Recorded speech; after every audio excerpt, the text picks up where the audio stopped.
اليوم بحي الوعد براميل متفجرة من قبل طيران مروحي. حي الوعد وغارات هاي أحد المدني تحت الأنقاض. الطيران عم يلقى براميل قص مختلف أنواع الأسلحة.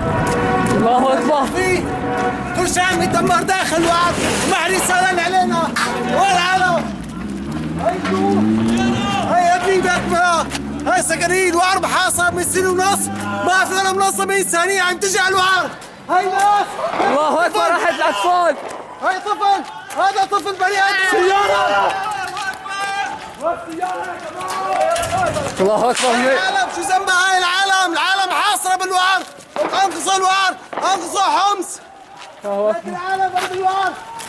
هاي الداخلة كلياتها بالطيران ما خلى شيء اللي عم يقصفنا فيه. راجمات دبابات طيران مروحة وحربة ما خلى شيء ما قصفنا فيه.